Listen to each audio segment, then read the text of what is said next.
আসসালামু আলাইকুম। এখন যে আমি জমিতে আসলাম সেটা হচ্ছে 81 গাছের যে চারা, এই চারা এখান থেকে তুলে বিক্রি করি।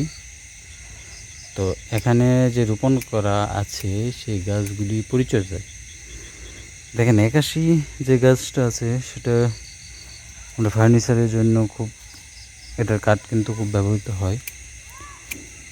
তো এই গাছের মূল যে সমস্যাটা সেটা হচ্ছে এই গাছে প্রচুর পরিমাণে শাখা বের হয়, যেগুলি আমাদের ছাঁটাই করে দিতে হবে। যদি এটা না করি তাহলে গাছ সোজা হবে না, বড় হবে না, উঁচু হবে না, বাঁকা হয়ে যাবে এবং পাশাপাশি নিচের দিকে ঝুঁকে পড়বে এবং যদি ডালগুলি হয়ে যায়, বড় হয়ে যায়, তাহলে কিন্তু গাছের যে শেপটা, বা আমরা গ্রামাঞ্চলে যেটা আমি বলি বা গ্রামাঞ্চলে বলে সেও গাছের, এটা কিন্তু ভালো হবে না। তো এটা না হলে কাঠ কিন্তু, যেহেতু এটা কাঠ গাছ, সেক্ষেত্রে কাঠটা ভালো আসবে না, গাছটা সুন্দর হবে না। তাই এটা ছাঁটাই করতে হবে। আর এখানে যে ডালপালাগুলি বের হয় এগুলি কিন্তু খুব যত্ন সহকারে কেটে দিতে হবে। তো এটা যদি আমরা নিয়মিত ছাঁটাই করে দিই তাহলে কিন্তু এই গাছটা খুব সুন্দর হয়। 81 গাছ, 81 গাছের এই জিনিসটা খুবই গুরুত্বপূর্ণ যে গাছের যে শাখা বের হবে এই শাখাগুলি ছাঁটাই করে দিতে হবে, তাহলে গাছটা কিন্তু সোজা হবে এবং সুন্দর হবে। তো যারা 81 গাছের চারা নিতে চান বা রোপণ করতে চান, তারা কিন্তু যোগাযোগ করতে পারেন এই আন্না নার্সারিতে। নার্সারিতে কিন্তু আমরা 81 গাছের যথেষ্ট পরিমাণ চারা আছে।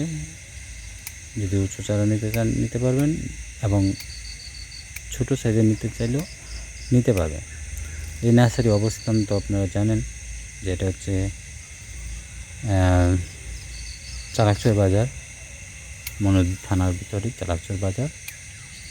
চালাকচর বাজার থেকে মাত্র 300 গজ সামনে পিরপুর নতুন বাজার, মানে পুল, আমাদের যে চালাকচর বাজারের যে ব্রিজটা, এই ব্রিজটা পার হলেই আমাদের নতুন বাজার আসে, পিরপুর নতুন বাজারে, এখানে এই নার্সারি অবস্থান। তো যারা চারা নিতে চান সরাসরি নার্সারিতে এসে চারা নিতে পারবেন। এই 81 ছাড়াও আরও বিভিন্ন ধরনের কাঠগাছ পাওয়া যায়, মেহগনি, অরেন্টি, কাঁঠাল সহ আরও অন্যান্য ধরনের কাঠগাছ আছে। তো যারা চারাগুলি সংগ্রহ করতে চান তারা কিন্তু আসতে পারে। আর আমাদের যে পরিমাণ গাছ প্রতিনিয়ত আমাদের কাটা হয়, এই পরিমাণ কিন্তু গাছ রোপণ করা হয়। বিভিন্ন কারণে আমাদের গাছের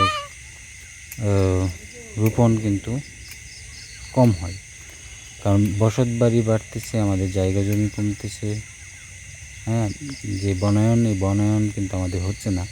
এই বনায়নের জন্য কিন্তু আমাদের সবারই উচিত আমাদের গাছ রোপণে এগিয়ে আসা।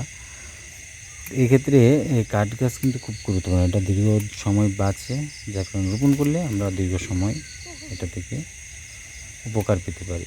তো কাঠ গাছ রোপণে কিন্তু এখন উপযুক্ত সময়, এখন যে মাস জুন বা মে মাস শেষ, এখন জুন মাস হবে, জুন জুলাই, এই মাসে কিন্তু আমরা এই গাছগুলি রোপণ করতে পারি। ধন্যবাদ।